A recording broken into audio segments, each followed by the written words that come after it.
7:49, solo para cerrar el tema político, como dice mi buen amigo el doctor Arturo Ruiz Giraldo, que sabe de estas materias mejor que yo. La teoría del drama, ¿no? Para que la amenaza sea efectiva debe ser creíble. Ya. Por eso yo insisto, estoy de acuerdo en el tema de la postura del asambleísta Kronfler respecto de la muerte cruzada. No veo un escenario político posible hoy. Pero como la política ecuatoriana es tan dinámica, tan impredecible, quién sabe qué pase mañana. Como dice la canción de Luis Enrique, yo no sé mañana, veamos. Hablemos de finanzas, a ver. Ayer me tomé unos minutos, me tomé el espacio del comentario para hablar con ustedes sobre una realidad que la tenemos en el Ecuador, que está atada a un montón de factores, a factores socioeconómicos, fundamentalmente a la ausencia del empleo, a la ausencia de oportunidades, a la ausencia del acceso al crédito formal, y es que un estudio sobre la incidencia del crédito informal da cuenta de unas tasas de interés estratosféricas, 1.200% anual, cuando se pide prestado al chulco. Pero, insisto, lo de fondo, ¿por qué existe esto? Porque no hay acceso al crédito formal. Es un tema que quiero darle seguimiento, que he querido darle seguimiento a propósito del comentario que emití el día de ayer. Y le quiero agradecer a Valeria Llerena, que nos atiende telemáticamente esta mañana. Ella es directora ejecutiva de la Red de Instituciones Financieras de Desarrollo. Valeria, qué gusto que nos atienda. Bienvenida, buenos días. ¿Cómo está usted? Buenos días, Fabricio. Muchísimas gracias por la invitación. Gracias a usted por atendernos. A ver, ¿por qué existe el chulco? ¿Por qué existe la usura? ¿Por qué existe el agiotismo? ¿Cómo le ve usted? Bueno, realmente todos estos temas de informalidad en el acceso a un sistema financiero regulado se da por la falta de oportunidad de acceder a este sistema como tal. Es decir, las personas que no pueden acceder a productos y servicios financieros formales igual requieren acceder a un tipo de producto financiero, pero de esta forma lo hacen de una manera informal, donde el amigo, donde el familiar, donde el chuquero, donde el ajetista, generándose todo lo que está manifestado, ¿no? Tasas altísimas de interés que realmente permitan a las personas simplemente cubrir con esos créditos, pero créditos que les sirven para subsistir el día a día, son créditos realmente que les permite vivir el día a día, pero al mismo tiempo se rodean de un tema de inseguridad, de violencia, de preocupación, que también afecta al bienestar, no solo el bienestar financiero como tal por el tema de las tasas de interés, sino también al bienestar familiar y al bienestar social. Ahora bien, ¿quiénes acceden o quiénes buscan estos créditos informales? O sea, ¿quiénes buscan al chulquero, quiénes buscan a usurero? ¿Cuál es ese sector de la población que opta por esta alternativa que existe? Bueno, como decimos, o sea, yo creo que hay grupos que más acceden, pero hay una gran cantidad de grupos personales que acceden a este tipo de préstamos. Obviamente están más marcados en algunos lados. ¿Y por qué? Está más marcado porque cuando ya vemos cifras del sistema financiero, de cuántas personas acceden a productos y servicios financieros, vemos que existe un déficit importantísimo. Y ahí es cuando empezamos a hablar de inclusión financiera. Las personas que no están incluidas financieramente son las que acceden a este tipo de productos informales. Pero cuando hablamos de cifras de inclusión financiera en el país, vemos que todavía existe un 49% de la población ecuatoriana que no accede a productos o servicios financieros formales como tal. Y también cuando vemos, y eso hablamos solo del acceso, ya cuando hablamos del uso, vemos que incluso hay cifras del Global Finance, que es del Banco Mundial, si bien son cifras de 2017, vemos que no hemos mejorado significativamente, pero vemos realmente que en estas cifras del Global Finance como tal, se establece que solo un 32% de la población accede a crédito y que solo un 12% lo hacen en instituciones financieras formales. Entonces vemos que existe una brecha altísima y muy grande en cuanto al acceso a productos, en este caso a productos crediticios, que hace que estas personas tengan que dirigirse a un mercado informal. Y ya cuando vemos cifras reales del país, vemos, por ejemplo, en el caso del microcrédito. El microcrédito es el crédito que está dirigido generalmente a impulsar pequeños negocios, pequeños emprendimientos, empresas pequeñas, y sobre todo los grupos más vulnerables de la población. Son créditos incluso grupales, créditos de banca comunal. Y cuando nosotros vemos las cifras de microcrédito en el país, nosotros como Red hicimos un estudio en donde analizamos la evolución del microcrédito y también la evolución de las tasas de interés. Vemos que el microcrédito se ha ido incrementando continuamente a lo largo de los años. Si vemos 10 años atrás, vemos que los montos de microcrédito efectivamente han crecido significativamente. Sin embargo, cuando observamos el número de operaciones como tal, vemos que las operaciones se han reducido a la mitad. ¿Qué quiere decir eso? Quiere decir que cada vez existe más volumen de crédito en menos manos, es decir, montos mayores de microcrédito, pero colocados en menos personas. ¿Pero por qué se da ese fenómeno? Porque se da ese fenómeno, y ese fenómeno realmente se da porque no existe un incentivo para las entidades financieras en colocar en los segmentos más vulnerables. ¿Qué pasa cuando colocamos en los segmentos más bajos, en los segmentos más vulnerables? ¿Qué implica por parte de las entidades financieras? Implica, primero, es más riesgoso porque son personas que no tienen historial crediticio, que tienen un riesgo más alto de pago porque sus ingresos no son fijos, pero al mismo tiempo implica una metodología o una operación atrás que es mucho más grande. No es lo mismo colocar 10 créditos de uno que un crédito de 10. Si yo coloco un crédito de 10, tengo que hacer un solo esfuerzo. Si yo coloco 10 créditos de uno, necesito 10 esfuerzos, necesito más oficiales de crédito, necesito más visitas, necesito más seguimiento, necesito cobrar esos 10 créditos. Entonces, implica un costo mucho más alto, mucho más elevado, el irme a colocar en poblaciones más vulnerables. Si no existen incentivos, y no ha habido incentivos por parte de la fijación en diferentes precios, como tal vez es la tasa de interés, si yo cada vez bajo la tasa de interés en estos segmentos, ¿qué pasa con las entidades financieras? Simplemente no se dedican a colocar en esos segmentos más vulnerables. ¿Y qué ha pasado? Si nosotros vemos los estudios que ha hecho la red. Algo pasó con la señal. Se me fue la transmisión de nuestra invitada. Creo que se le acabaron los datos. Muy interesante lo que nos estaba diciendo nuestra invitada. Vamos a ver si nos conectamos nuevamente con Valeria Llerena. Ella es directora ejecutiva de la Red de Instituciones Financieras de Desarrollo, que está con nosotros hablando justamente sobre esta realidad que la comenté el día de ayer. Me tomé unos minutos los minutos ayer del comentario para justamente referir ese tema. Ya se está conectando de nuevo Valeria. Cristian Romero, buen amigo Cristian Romero, me escribe y me dice: ¿por qué no sacar una alternativa para las empresas que paguen a tiempo a sus proveedores, reciban algún tipo de beneficio a través del cruce de impuestos o algo así? Esto provocaría liquidez. Los empresarios pequeños y microempresarios siguen subsidiando la liquidez de los grandes y esto empuja a buscar financiamiento que no es precisamente el de la banca, y en algunos casos se cae al chulquero para pagar una nómina, comprar materia prima, etcétera. Interesante justamente lo que me dice Cristian. La tengo nuevamente a nuestra invitada, a Valeria Llerena. No sé si puede poner en horizontal su teléfono, Valeria. Exacto, muchas gracias. ¿Qué le pasó? ¿Se le apagó la computadora? Sí, hubo un problema con el internet, pero ya me imaginé. Para poder continuar. Me imaginé. Por favor, prosiga, porque estaba interesante su explicación. Tenga la bondad. Sí, por supuesto. Lo que quería decir es que si nosotros vemos el comportamiento de la tasa de interés, vemos que la tasa de interés ha ido bajando consecutivamente en este segmento de crédito, sobre todo el crédito, el microcrédito como tal, y el crédito minorista, y esto ha hecho realmente que no esté un incentivo de las entidades de colocar. Entonces, ¿qué pasa? Nosotros, como les decía, nosotros tenemos un estudio como red y vemos que todas las entidades financieras, absolutamente todas, han migrado de un segmento de población más bajo a uno que esté más alto.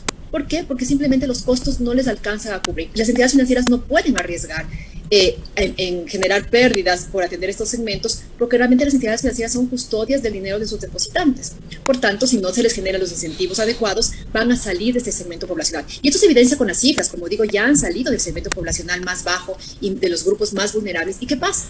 Todas estas personas que no reciben crédito hoy por hoy y que antes recibían, siguen acudiendo a recibir créditos, pero ¿en dónde? Nuevamente volvemos ahí sí a un segmento informal, con todas las consecuencias que tiene el mercado informal. El tema entonces, esto que usted plantea, ¿es un problema de política pública? Digamos, ¿es un problema de que tal vez la institución o el sector que se encarga de la regulación, como la Junta de Regulación y Política Monetaria y Financiera, establezca unas reglas distintas o desde el Ejecutivo se generen incentivos? ¿Por ahí pasa la cosa, Valeria? Sí, es correcto. Más que de política pública, es un tema de regulación, es un tema de regulación que apoye a las microfinanzas. Hoy por hoy se está trabajando, y un tema que está muy de coyuntura, y es que el Banco Central está trabajando en una metodología técnica para definir tasas de interés.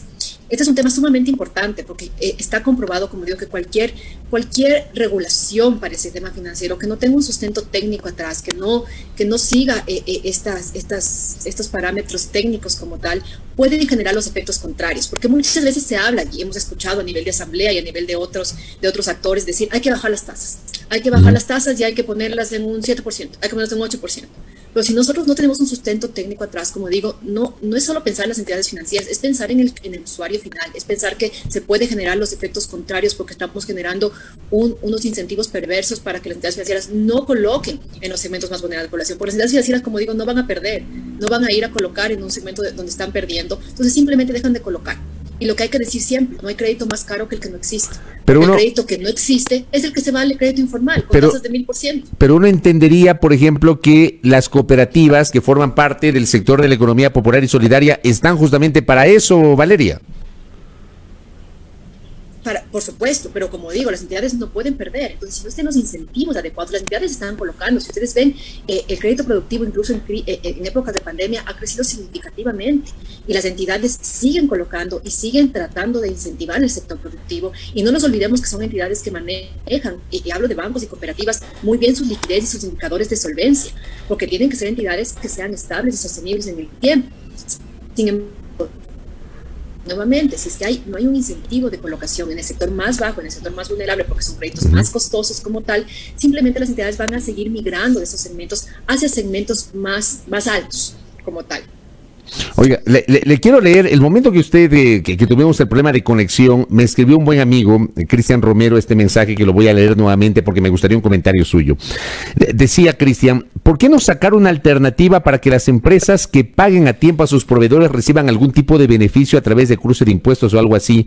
Esto provocaría liquidez. Los empresarios pequeños y microempresarios siguen subsidiando la liquidez de los grandes y esto empuja a buscar financiamiento que no es precisamente de la banca. En algunos casos se cae al chulquero para pagar una nómina, comprar materia prima, etcétera.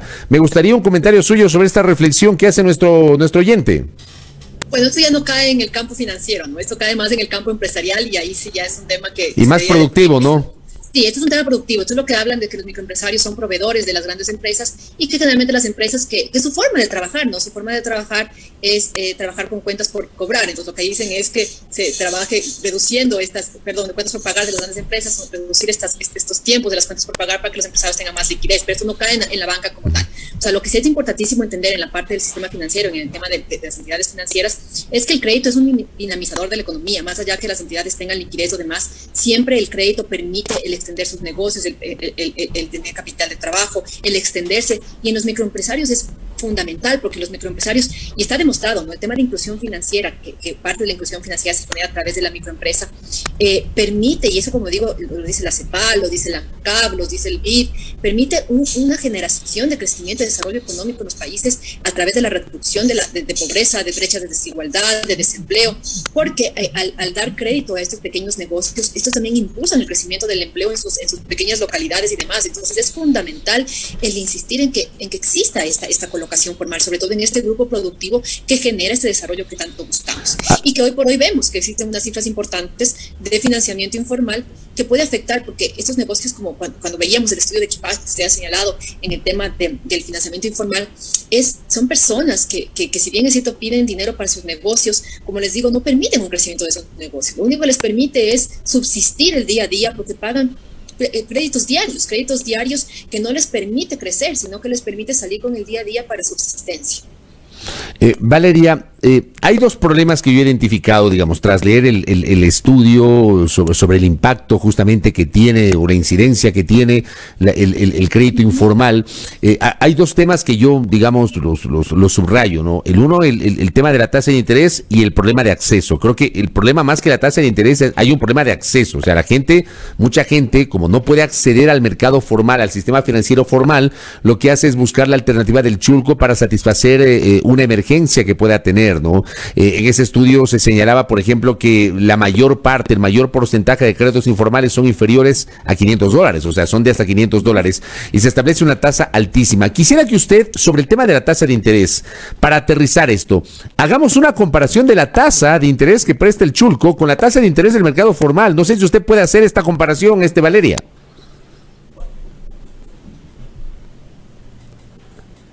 Se me quedó con una comparación, pero yo creo que no son dos temas comparables, porque en mi caso, por ejemplo, se pediría siquiera...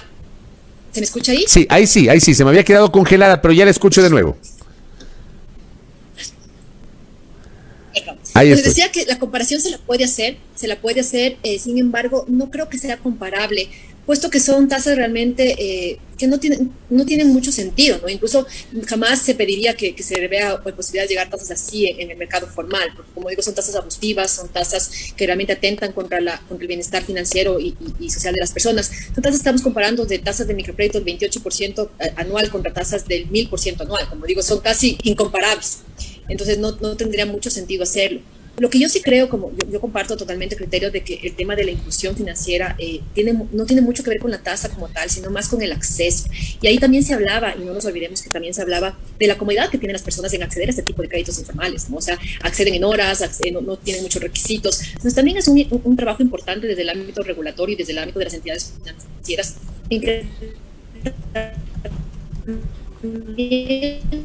cumplamos con el que requieren este tipo de créditos. Correcto, Valeria. Creo que tenemos un problema de conexión. Qué pena. Tenemos un problema de conexión en la entrevista con Valeria Llerena. La vamos a finalizar porque en realidad se nos ha complicado la parte de conexión, la parte de conectividad en esa entrevista con Valeria Llerena. Ojalá que la podamos volver a hablar en los próximos días con ella sobre este y otros temas vinculados justamente a la situación de la microeconomía. Pero creo que la mayor parte de la entrevista, que sí la logramos tener, daba cuenta justamente de esta realidad, las altísimas tasas de interés a las que presta el Chulco. Ahí la tengo de nuevo a Valeria. No sé cómo está ahí su conexión, Valeria, para ir cerrando la entrevista. ¿Me escucha? Yo le escucho perfectamente. Yo estaba hablando, pensaba que se escuchaba perfectamente. No se escuchaba nada. Así que repita, por favor, para cerrar ahí la entrevista. Tenga la bondad. Perfecto. Ya, qué pena tener estos problemas de conexión. Sí, lo que yo señalaba es que comparar estas tasas es medio complicado. Realmente son tasas altísimas las del Chulco, porque hablamos de tasas del 28% anual en el tema formal y tasas de 1000% anual en el Chulco. Entonces, realmente no son comparables. Y creo que no podríamos llegar a compararlas como tal, porque son tasas, como decíamos, que perjudican notablemente al bienestar de las personas, al bienestar financiero y social. Entonces, creo que más bien es un tema de trabajar en una legislación, una legislación que permita,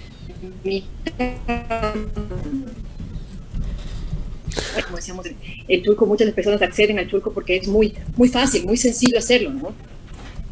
Correcto. Valeria, le quiero agradecer por estos minutos para hablar y para poner en el tapete de la discusión un tema que está vigente, un tema que está allí y que hay que resaltarlo, ¿no? Que debería ser parte de una discusión social, política y económica en el Ecuador. La existencia de los créditos informales y la necesidad de formalizar. ¿Cómo podríamos formalizar la economía? Gracias a Valeria Llerena, directora ejecutiva de la Red de Instituciones Financieras de Desarrollo, aquí en A Primera Hora. 8 de la mañana con 7 minutos. Pausa y volvemos.